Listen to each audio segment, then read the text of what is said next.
House, where it is always Oscar season. I'm Mike. And I'm Brian. In this show, we reevaluate every Best Picture nominee from the 21st century and other movies whenever we feel like it.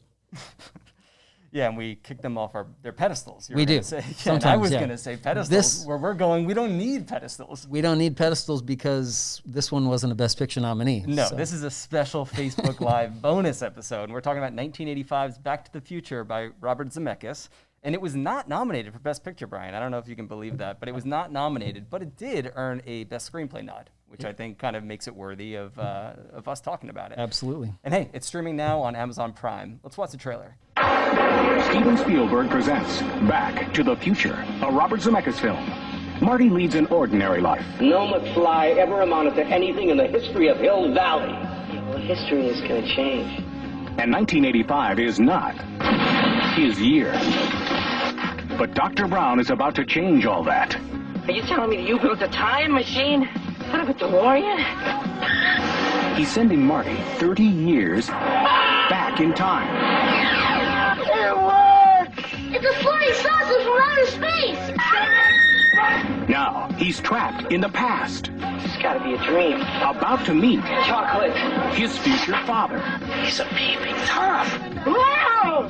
And he's making an impression on his mother. He's an absolute dream. And he can sleep in my room. Anything you do could have serious repercussions on future events. Now, he's got to make his mother and father fall in love. For crying out loud, I haven't even been born yet. And only Dr. Brown can help him get back to the future. Are you telling me that this sucker is nuclear? Precisely. Michael J. Fox, Whoa, this is heavy. Christopher Lloyd, There's that word again, heavy. Why are things so heavy in the future? Is there a problem with the Earth's gravitational pull? Back to the Future.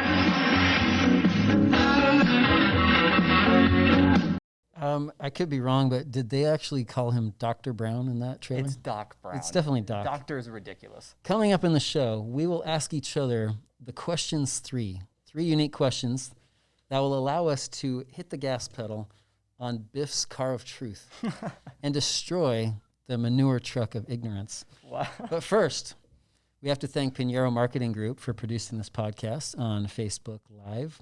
And you can also listen to it on our podcast audio later. Yeah. But just as an example, I want you to look at Mike here.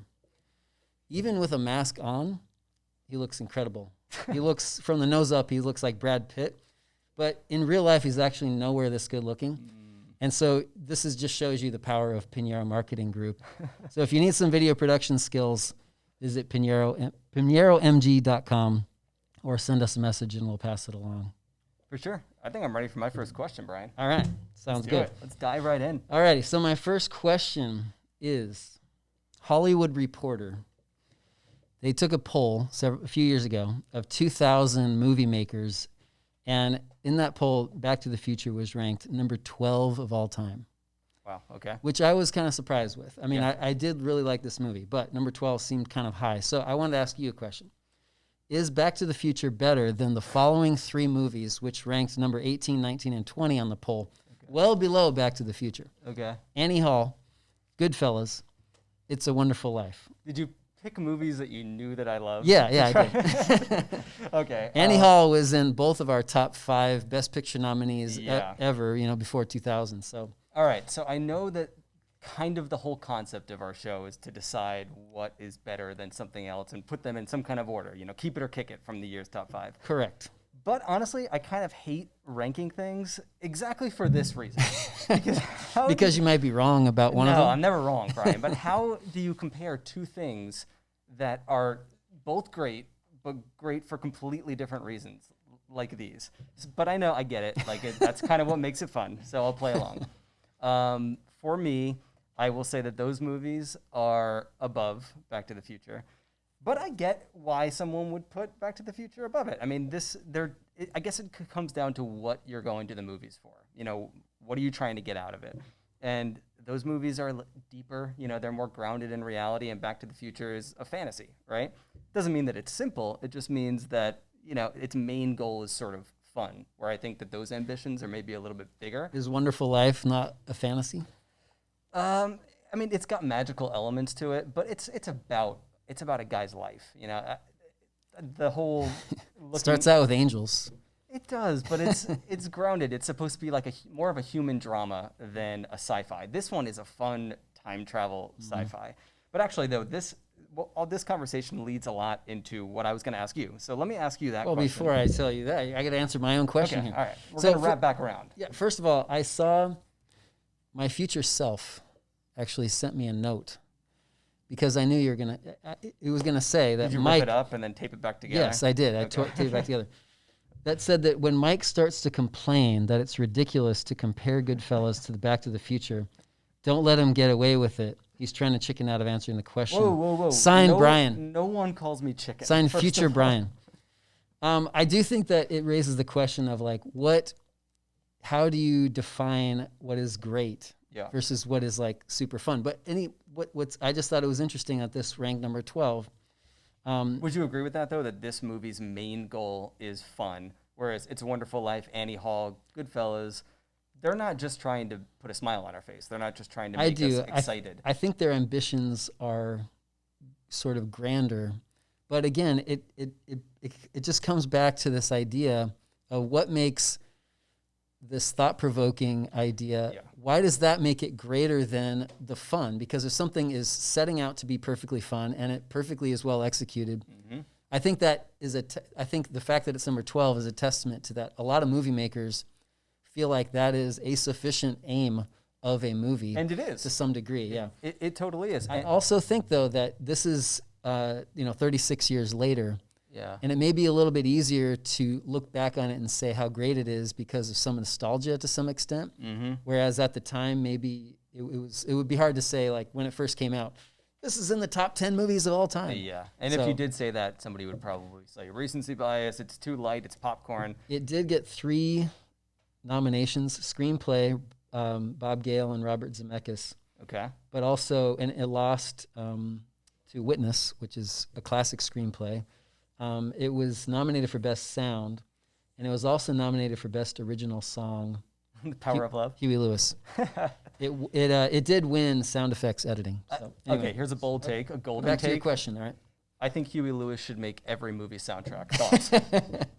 American about Psycho, maybe. Yeah, for sure. All right, so I want to keep going on this question Okay. because I was going to ask you something sort of similar but different. So Paul Atanasio of the Washington Post in 1985, he started his review this way. Welcome back to the art of storytelling. Back to the Future is a whirling merry-go-round of a movie in which everything is precisely machined, but nothing seems quite safe. It's a wildly pleasurable sci-fi comedy filled with enchantment and sweetness and zip as only a bona fide summer hit can be. And I think that's the big difference. We're talking about Annie Hall, Goodfellas, It's a Wonderful Life. Back to the Future is a summer blockbuster. Agreed? Zip is its goal. Yes. So it's a summer blockbuster. Is it the perfect summer blockbuster? I think it is. I mean, it's hard for me to think of. After I rewatched this, I remembered, I had forgotten how great it really was. Better than Justice League? Zack Snyder's Justice League? I have not seen Zack Snyder's Justice League. The plot is basically perfect for zippiness. It's intricate, but it's also very clear. You're not lost. And I think that is a difficult achievement. But it does do that. Because it does play with those time travel mechanics. Yeah, right? And a lot of times that gets confusing. But Christopher Lloyd is so good at delivering that He is. exposition. His whole character is so wacky and zany. So whenever he's saying anything, we feel like, oh, this is fun. Even though he's like, this works this way because he's trying to explain to us how the science of time We travel actually works. believe that there is such a thing as the flux capacitor, I think. Yes. Memorable performances, Michael J. Fox, Christopher Lloyd, and all the supporting people, I think, are really memorable. But the style, it sets itself up as this certain style from the very beginning. Yep. All the clocks, it's kind of cartoonish. The huge speaker that Michael J. Fox blows himself back for by playing that guitar chord. It's setting itself up to be like a comic strip. Yeah. Different from a comic book movie, I think. Mm-hmm. It's more of a comic strip. It's almost like more Calvin and Hobbes than it is like, a Marvel superhero type of a comic book.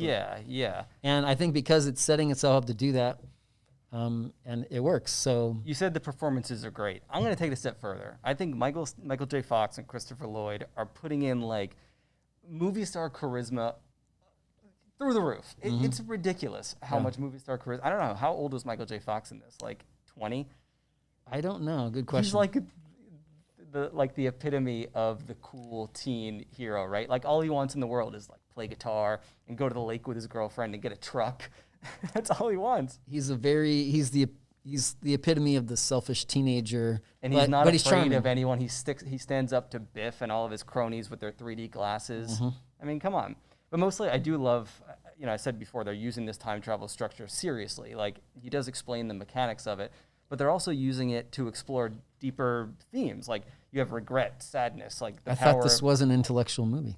It was not intellectually challenging. Well, here's the thing. Remember? It is those things, those ideas, regret, the power of like chance and fleeting potential. They're in the movie, but they're secondary to fun. I think that's the point. Like those things give the characters pathos. They make this whole journey important in a way.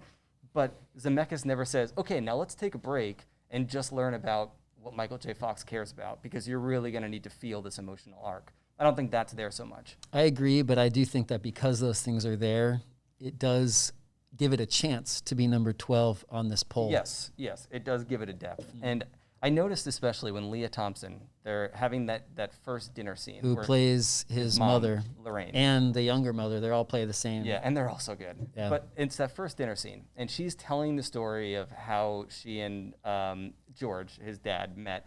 The Enchantment Under the Sea dance. It's where he kissed me for the first time, and the kids are like, oh, you've told us this a million times. And Zemeckis is setting up all of these things in order to play with them later. But I noticed that when she's telling this story, she's smiling. This is a happy memory. And then toward the end, she says something like, that's when I knew that I would be with him forever. And there's a longing there. She's kind of sad in that moment. Yeah. And it's almost like I would be with him forever to here in a life where I have nothing else to look forward to. Like I've done all of the youth stuff, and now I'm a mother in the suburbs and I drink too much. That's kind of it. I've got one more quote from that same review that I want to read.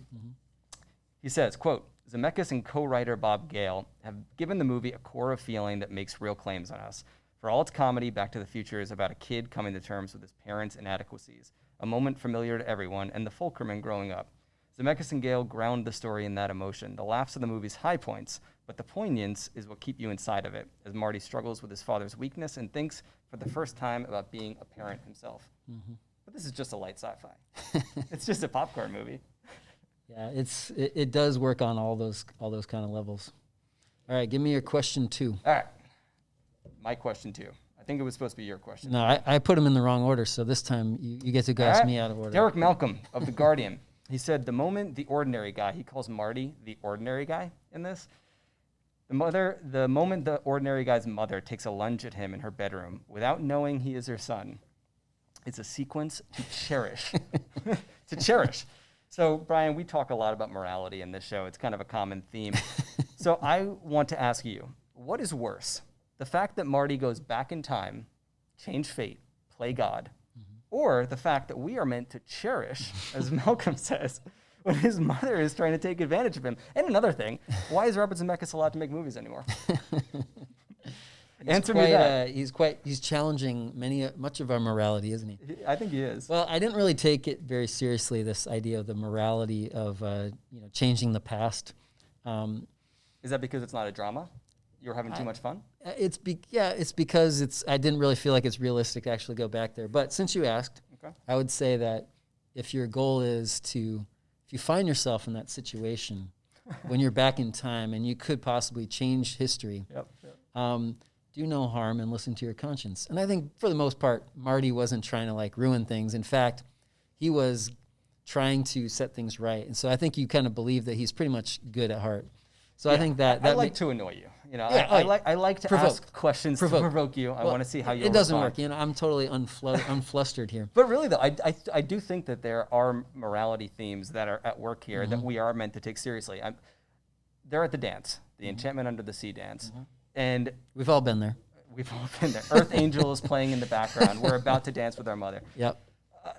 The fact that this movie goes into sexual assault in that moment and does it in a real way, I think is a game changer. So Biff attacks Lorraine, and George is supposed to walk up to the car and find his son. He's supposed to find Marty McFly in the car, pretending to be a mean guy. Yep. And then he's going to pretend to punch him, and this is all going to work out.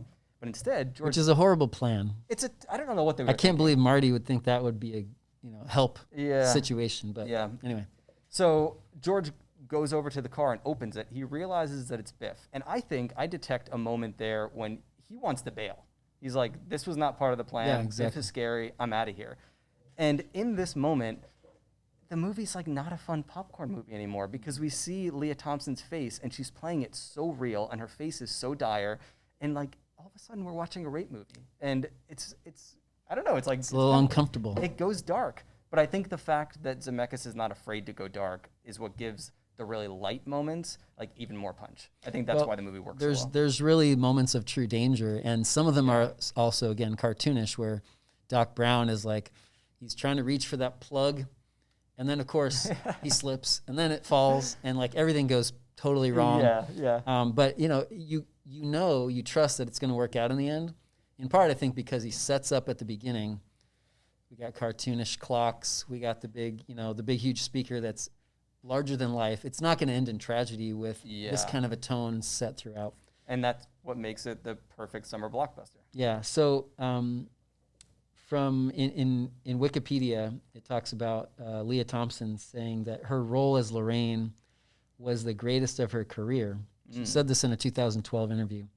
And she suggested that Back to the Future had remained relevant to new generations because of its core idea that the viewers' parents were once kids and had the same dreams they do. So the idea of your mother, you mentioned that we're supposed to cherish this idea that, your mother is putting the moves on you. Yeah. I think that idea is something that would make a teenager squirm. Yeah. But when you're watching this as an adult, it's more funny. Yeah. Because you're not, I'm not old enough to be my parents. So it's easier for me to imagine. Yeah, true. I am old enough to be my parents. So it's easier for me to imagine my own parents as newlyweds and all those situations that I've been through. So I think it's a lot different of an experience watching this if you're Marty McFly's age, watching the movie in 1985 or now, as it is when you're a little bit older. So.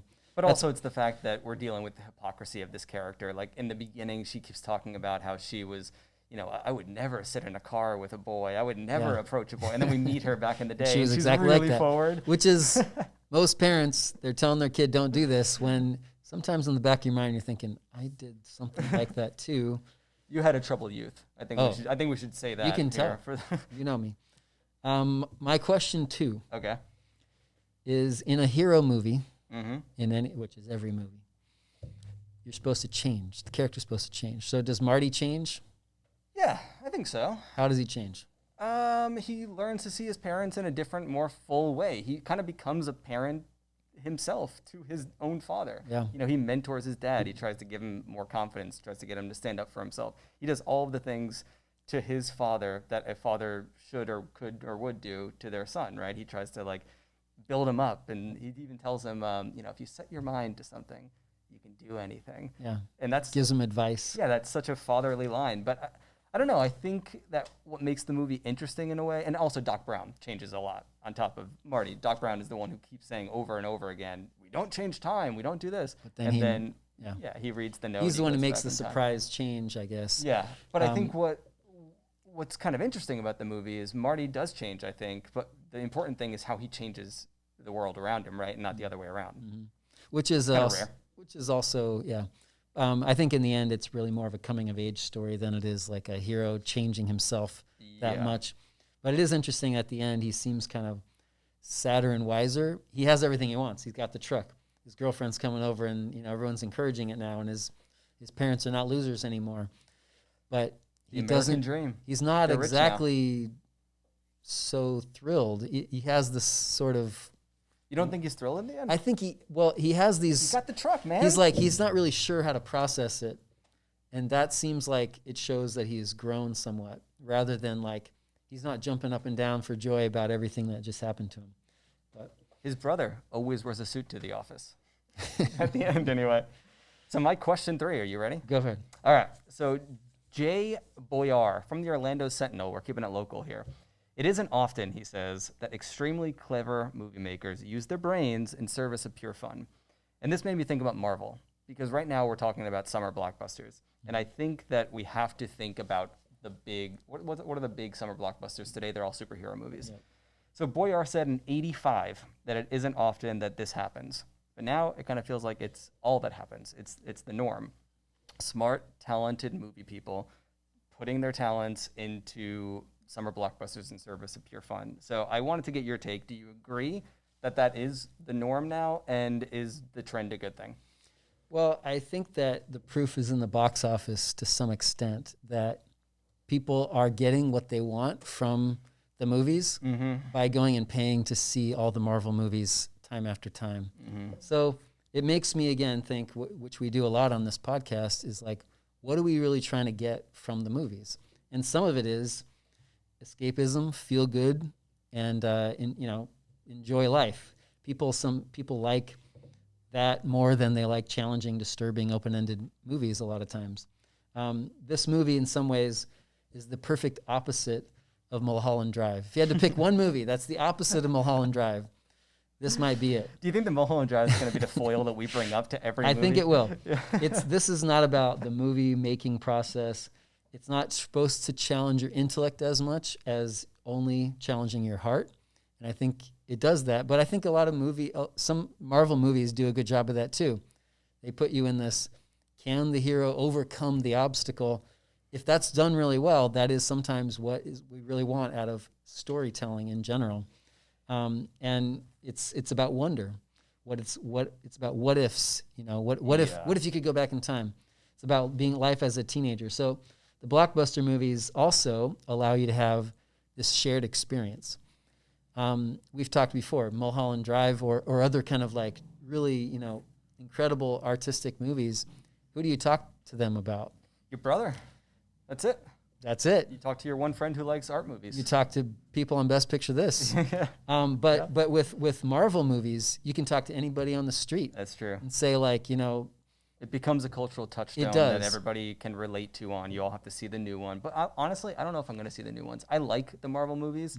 But I don't know if I'm ready to jump into a whole another world. MCU version 3 or 4. Yeah, whatever. I don't know. It's a bit much. I mean, I think it is true. I'm sure that I will watch them. I think it is true that this type of movie is the norm now. But I don't think that means that there's no place for smaller movies. Historically, there's always been a place for art.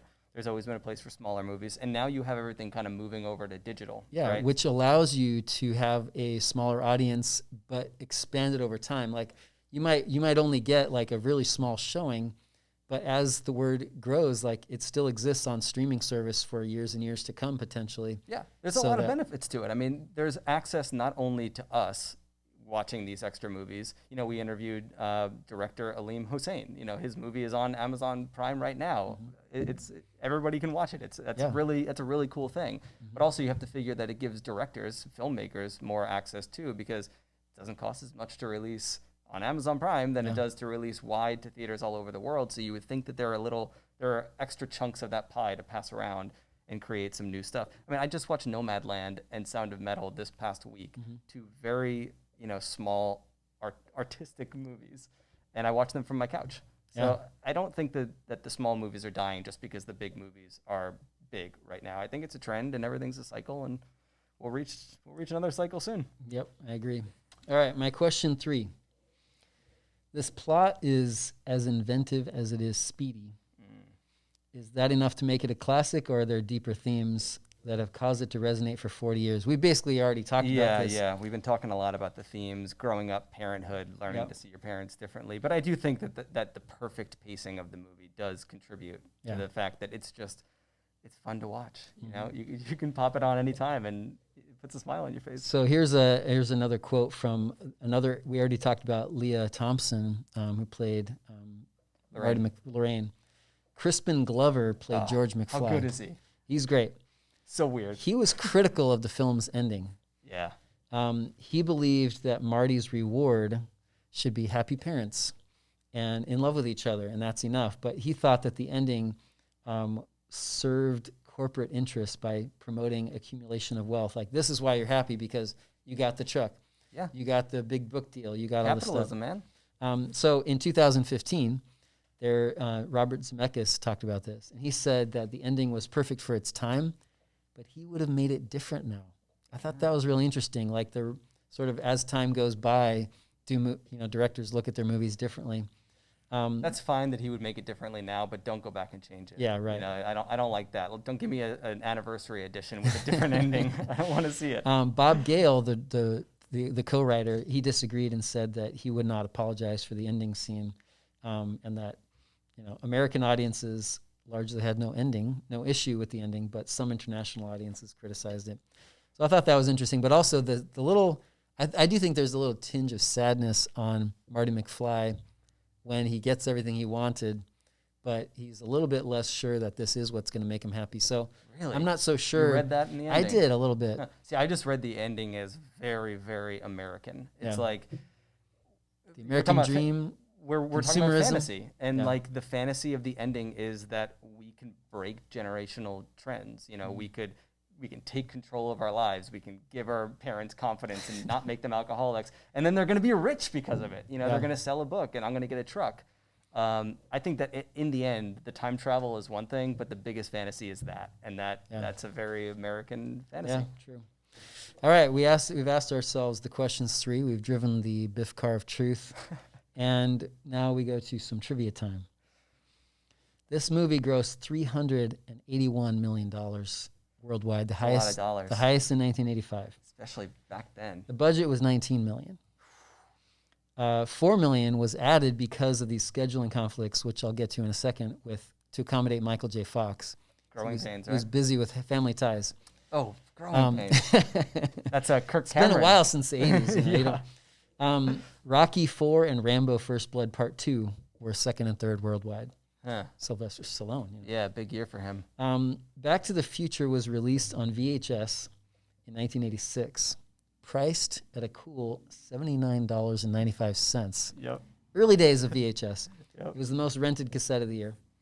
Some reviewers at the time even compared it favorably to It's a Wonderful Life. I thought that was That's why you brought it up before, huh? maybe, kind of circles back around, doesn't it? I guess so. There was some concern with early audiences who screened it because when they saw Doc's dog Einstein go through time, that they were scared that he would die. That's a ridiculous thing. Whenever I hear Of this, course, dogs come back come on. from They the say future. when people saw the first movie where the train was coming toward the screen, that they all ran out of the theater. Do we believe that? Do you think that that's true? Movies are real. Real life is in color. That was a black and white screen, right? The movie was written by Robert Zemeckis and Bob Gale. It was rejected by over 40 studios, in part because other comedies at the time, like Animal House, were a lot raunchier. Yeah. And so this was kind of more, tame. Disney though rejected it because they thought it was too risque because of the mother-son seduction stuff. So that's kind of interesting. Frank Price was the Columbia Pictures executive at the time, and he was one of the people who said he wouldn't buy it. But he also eventually worked for Amblin Entertainment, Spielberg's production company, which was one of the companies that helped make it. And so you have this, come back around. So Frank Price, he also rejected E.T. at one point. So he rejected Back to the Future and E.T. Did he still have a job So after Spielberg did not let him anywhere near Back to the Future on the actual movie. this? Wow. Michael J. Fox. So Eric Stoltz was originally cast to play That story. Marty McFly. In late 1984, he was then replaced after only 1 month. And part of it is that Eric Stoltz apparently was like super method in his acting. He would stay in character as Marty, and he refused to answer to his own name. So the crew cast was like totally annoyed with him. And he even he feuded with Thomas F. Wilson, who played Biff, because he put all his strength into pushing him. And Biff was protesting this and said he didn't want that to happen. So I just thought that was totally ironic.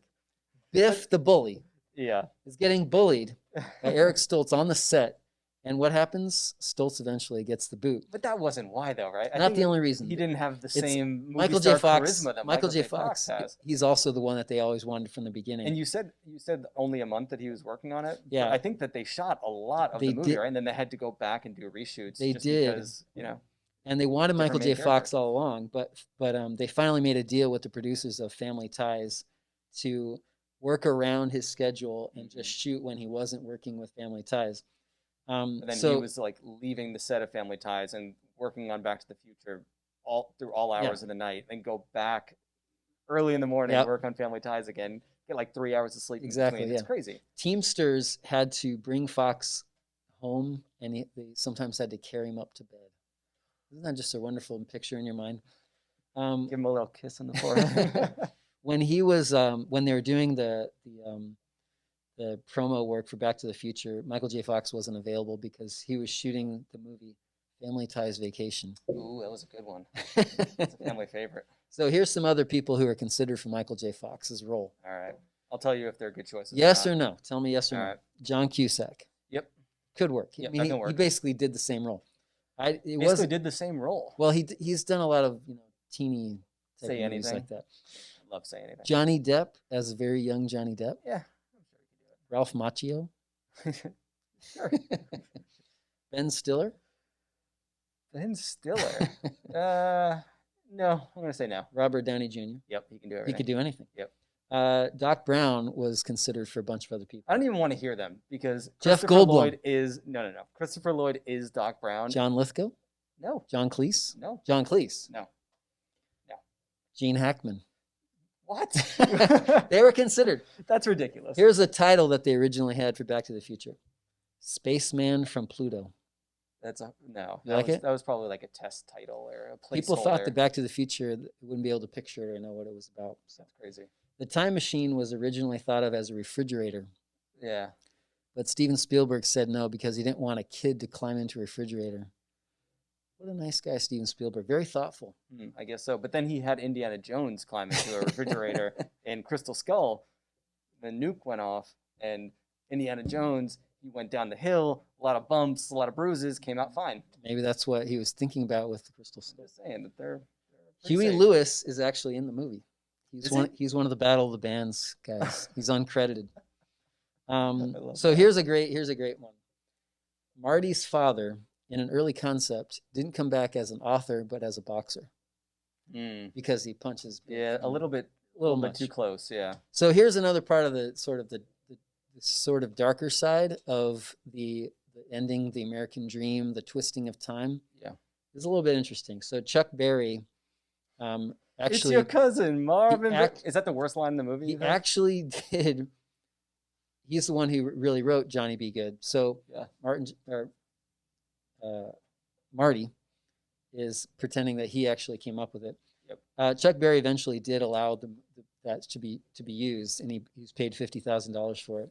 But NPR talked about that Berry may have been worried about some of the underlying racial issues of this, because you have white guy kind of claiming the African American influence Yeah. music. He creates rock and roll. Yeah, so I thought that was kind of interesting that Chuck Berry may have kind of had an issue with that. There were 20 crew members that were used to get all those clocks figured out at That's the same right. time. Wow. Real clocks. Did they Um, build that Rube Goldberg machine too that makes the toast and I don't dumps know. the That would dog take at least food 20 and- people. Oh, for sure. Of course, Michael J. Fox, eventually diagnosed Parkinson's at age 29. So when I saw that number, I was kind of surprised. I didn't remember he was that young, but kind of makes you wonder what his career, could have been like. Yeah. So that's it. That's my trivia. All right. Well, I think we did it. I think that's the show. So All right. We don't have anything else. So we want to hear from you. You can find us at bestpicturethis.com or on Facebook or Twitter at bestpicturethis. Any comments you make there, we'll always consider to read here on the show. if you want to support the show with cold hard cash, visit patreon.com/bestpicturethis. Yeah. And thanks for watching. And please remember to rate, review, and subscribe to the show on Apple Podcasts, Spotify, wherever else you get your podcasts. Thanks again to Pinheiro Marketing Group. Check out PinheiroMG.com. And thanks for listening. If you haven't seen Back to the Future in a while, do yourself a favor. Go to Amazon, buy the VHS for $79.95, and fire it up. It's totally worth it. For $79.95. Or it's streaming. But.